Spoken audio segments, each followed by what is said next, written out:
Hello everyone and welcome to another episode of Tom's Gadget Garage. Today I'm out here in Tempe, Arizona with the Segway E3 Pro, which is a scooter that many of you have reached out asking if I can cover on this channel, so I went ahead and bought one of these things. And I've been cruising around here on this thing for the last several weeks, and today I'm going to be doing a little bit of a first ride review so that you can get an idea of what some of the capabilities of this scooter are. Now this E3 Pro is one of Segway's more affordable scooters, and it's currently priced right around $599. And I'll be honest with you, when they first came out with this scooter, I wasn't sure I'd be interested in it, but so far, very happy with what I've seen. One of the things that I really like about this E3 Pro is the fact that it's really lightweight. This thing weighs in at exactly 41 pounds. I threw it on my commercial scale this morning.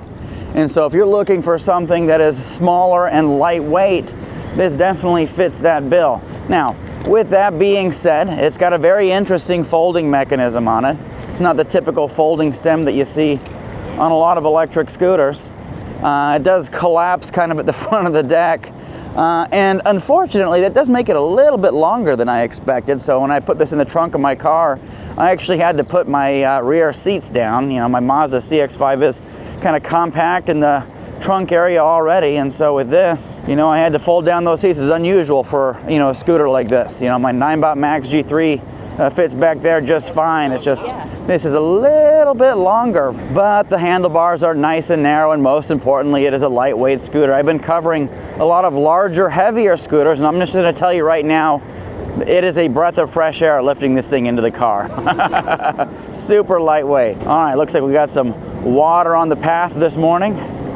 This scooter does have an IPX5 water resistance rating, which means it can withstand low pressure water jets and protect against water ingress. And so it's not as high as the IPX6 that we see on a lot of Segway scooters, but it's right there in line with what we saw on the Segway 9-bot Max G2. Now, one of the factors that a lot of people look at when buying electric scooters is going to be hill climbability. So a little ways up ahead, we will be able to test that out on a 12% grade. Now, Segway does claim that this scooter will scale inclines up to 18%, which seems to be pretty reasonable, but we'll see how that does with me weighing in at 200 pounds with about, I don't know, 5-6 pounds of gear. I'm coming out a little bit light today. And we're gonna do this from a stop, folks. So I'm gonna pull up right up here. As you can see, that's our 12% grade. I've measured this a couple times already. Anyway, I don't know if the camera does it justice, but we are in sport mode currently, and we're gonna give it a nice little kickstart here. And that wasn't enough of a kickstart. We're gonna go ahead and do that again. Here we go. There we go. Throttle's all the way in, 12% grade, and we are cruising around at about 4 miles an hour. One thing I like about these Segway scooters is that their speed is pretty much right on par with what you get with GPS. We are struggling, but we made it. So 12% grade, the 200-pound rider is pretty much doable. I just wouldn't recommend that over the long term, you know, very short stretches. If you've got long, extended 12% grades, I don't think so. You're probably gonna wanna look at another scooter. All right. So we're going to come down. I've got weak regen enabled. That's regenerative brakes. And as you can see, we're picking up speed going down here. I'm going to go ahead and turn around, and we're going to try out those regenerative brakes in strong mode. We're going to go up this incline here one more time. A little bit of a running start. Yields a little bit better performance coming up here, about 7 miles an hour. So as long as you got momentum going, you'll probably be able to climb hills better. But I'm gonna hop into the app, and we're gonna set our regenerative brake strength to strong. All right, so I went ahead and dialed that up. It's actually called standard in the app. And I'm just gonna roll on over here, and we'll see how this regenerative brake does. Okay. You know, it probably helped us slow down a little bit. I'm not 100% sure. This time around, I'm gonna go ahead and test out the brakes. This scooter does have a front drum brake, as well as that rear regenerative braking in the motor. And with this, we can come to a stop. I mean, it's a single mechanical brake up front, so it's not the strongest thing in the world, but we'll do some brake tests a little bit later on in the video. Let me test out regen, standard regen, on completely flat ground. All right, so I'm gonna go ahead and pick up some speed. There we go. I'll release the throttle. Okay, you can definitely feel the regen there. So when coming down a steeper decline, it doesn't do a whole lot to slow us down as much as a scooter with a bigger motor would do, like the Nimble Max G3 or the Segway GT3 Pro, scooters like that, ZT3 Pro. With this, it's a little bit on the weaker side, but when you're on flat ground, you can absolutely feel that regen in action. All right, let's go ahead and test out our speed mode. So this scooter does have 3 speed modes. It's got Eco, Drive, and Walk. And the way you switch those is you double click the power button. If you single click, that'll turn on your headlights as well as the ambient lighting if you have that enabled in the app. But I'm gonna go ahead and turn these headlights off. We'll save that battery. This is Walk mode. We're gonna go ahead and put it in Eco. Let's see how fast Eco mode takes us. Throttle's all the way in. We're picking up speed, and it looks like it's cutting out right around 9 miles an hour on screen and on GPS. I'm gonna go ahead and switch us into drive mode. Quick double click. We're in drive, and we are off to the races. Not the fastest scooter, but it does get us up to speed, and this should cut us off right around 16 miles an hour. Looks like 15 miles an hour, so 15 on screen, 15 on GPS, and then I'm gonna go ahead and put us into dry sport mode, and we'll try that again. A little more kick this time around, and this should take us to a top speed of 20 miles an hour. And there we go, 20 on the screen and 20 on GPS. So it can definitely hit the speed that they advertise, even with me weighing in at 200 pounds. So going back to that hill climb test we just did, it's important to note that this is a 36-volt scooter.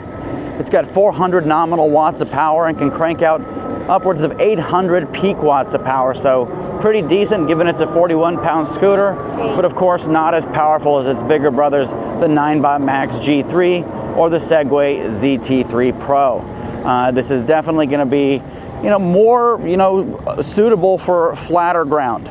If you've got some light hills around you, great. This should be able to tackle them depending on your weight. We have gone over a couple puddles and some dirt patches today. And one thing that I want to point out is that this scooter does have traction control. One of the little premium features that you get with these Segway scooters. And a couple times I felt the rear end of the scooter kind of fishtail a little bit, and you can feel that rear motor modulating, working to help keep traction. So that's a fancy little feature that you get with some of these Segway scooters. Segway is probably the most tech-forward scooter company on the market today, at least for mass-produced scooters. But Segway has got a very rich app, and you do get some of the premium features like traction control that you get in some of the higher-end models that they sell. You will notice that in the app, if you've used some of those other higher-end models, you don't have anywhere near as many tech features, but if you want to go use Apple Find My or traction control or use cruise control, adjust the ambient lighting that you get at the bottom of the deck, you can absolutely do that. If you are going to be riding around at night, the headlight on this scooter is exceptionally strong for a scooter at this price point. So I'll just say right now it was very impressive riding around with this scooter at night. You can see some of the footage on the screen here, but it does give lots of visibility. And with that ambient lighting that you get at the bottom of the deck, you're even more visible to other people on the road, which is just as important as being able to see what's ahead of you. So let's talk about the battery on this thing a little bit. And so like I mentioned, it's a 36-volt system. It's got a 10.2 amp hour battery, which is good for 368 watt hours of capacity. So smaller battery, which makes sense for a smaller, lightweight commuter scooter like this. Like I said, the breath of fresh air lifting this thing into the car. These smaller scooters, commuter scooters, are some of my favorite scooters to test out, and generally speaking, some of my favorite scooters overall because they are very portable. Going back to that battery for a moment, Segway scooters are UL certified. So if you're looking for kind of enhanced safety and companies being responsible and taking their scooters through certification processes, it absolutely meets that mark. And they've also got this ULV certification, which is actually a certification on range, energy consumption, and water resistance. And so there aren't very many scooters that actually have that level of certification with them. In terms of range, Segway does say that you can expect up to 34 miles of theoretical range in eco mode and about 17.5 miles in sport mode. Now keep in mind, that is with a 165-pound rider riding on completely flat ground, minimum stop and go on a windless day, 75-degree Fahrenheit temperatures.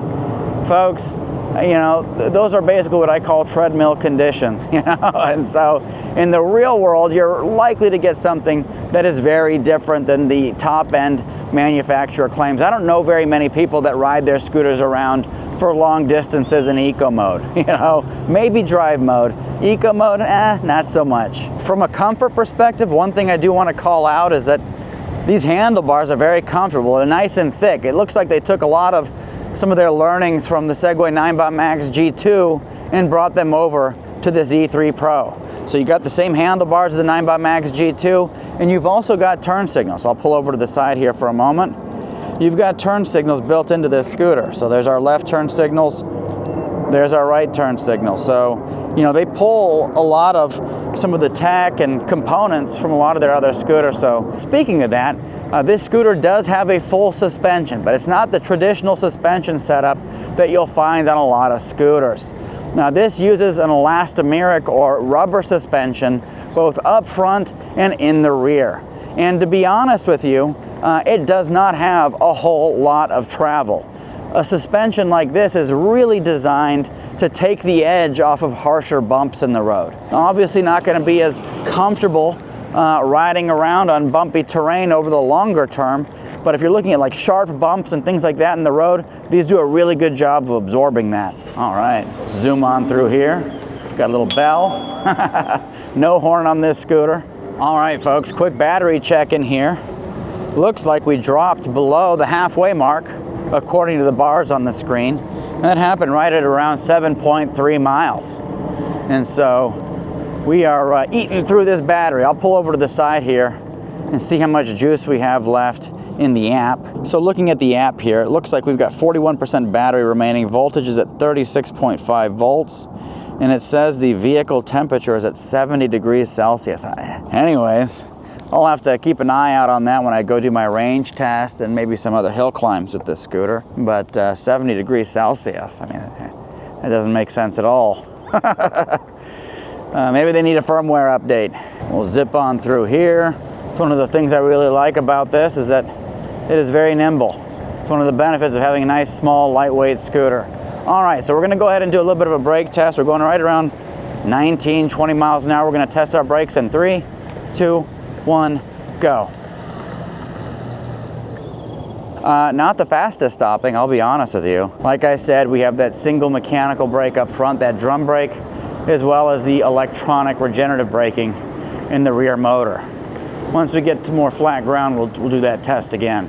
All right, so it looks like we got some flat ground here. We're gonna go ahead and do that test again in 3, 2, 1, go. Okay, yeah. That was a little bit better that time around. So, you know, these brakes, I think for 20 miles an hour and below are sufficient. They're not great, they're not awful. I think they're sufficient. You know, now that we're at the bottom half of this battery, I am noticing that it is taking a bit longer to get up to speed, which is completely to be expected with any of these personal electric vehicles.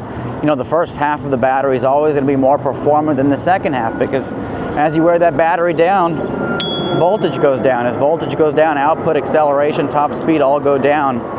And so I'll get into this more in my range test in the future, but I always mark my turnaround point is right around 60 to 65%. That way we account for that performance degradation and can ultimately make it back to where we started.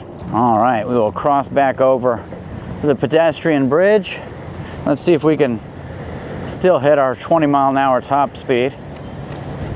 Throttle's all the way in. 18, right around 18, 19 miles an hour. Not too shabby given we're at about 20% battery remaining. The deck doesn't have a kick plate at all, but you know, for the kind of power output that you get from this scooter, I don't think that's necessary. For scooters that have more power, absolutely.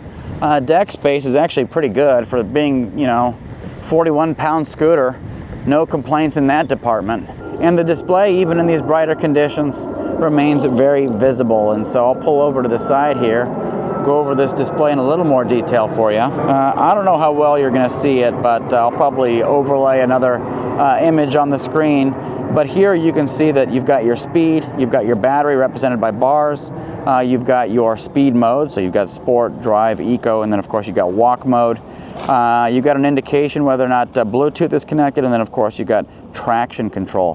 One thing I do want to test out before we run out of battery is cruise control, so we're going to go ahead and do that now.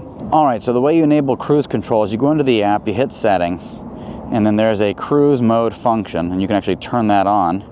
Yes. And basically what will happen is as we're riding around at a certain speed, we hold that speed for 3 seconds, it'll engage cruise control. So we'll test that out now. Alright, so I'm going to go ahead and pick up some speed. And I'm going to do my best to maintain that speed here for 3 seconds. And the scooter gave an audible beep. And that means cruise control is enabled. So I'm just holding onto the handlebars, no throttle right now.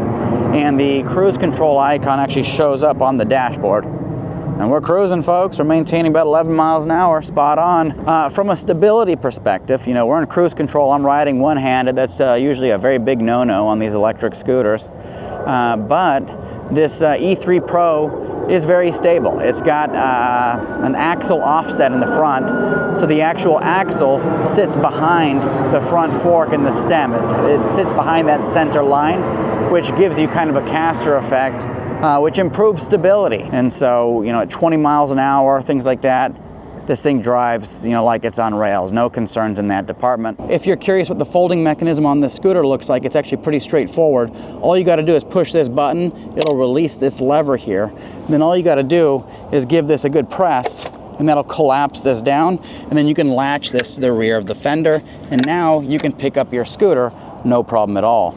And going into handling a little bit, as you can see, I'm carving.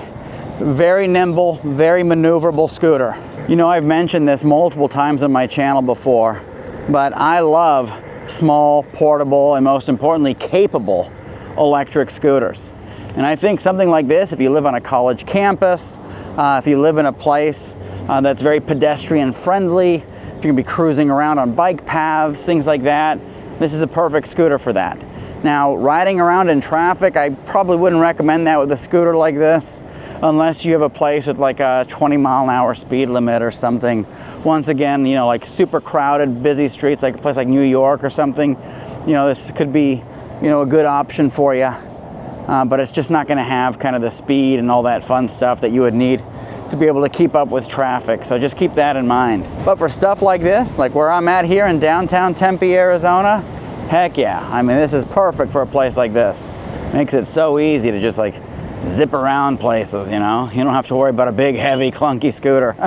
And when you're done zipping around town, you just fold this thing up, take it up to your apartment, take it to your dorm room, or if you're like me, throw it in the trunk of your car and get ready for your next adventure. Now, I don't think I've mentioned it yet, but this scooter does have 10-inch tubeless pneumatic tires, so tubeless tires at that $599 price point, and they've got a nice rounded profile to them, which means it makes it very easy and confidence-inspiring to take nice, tight turns like this.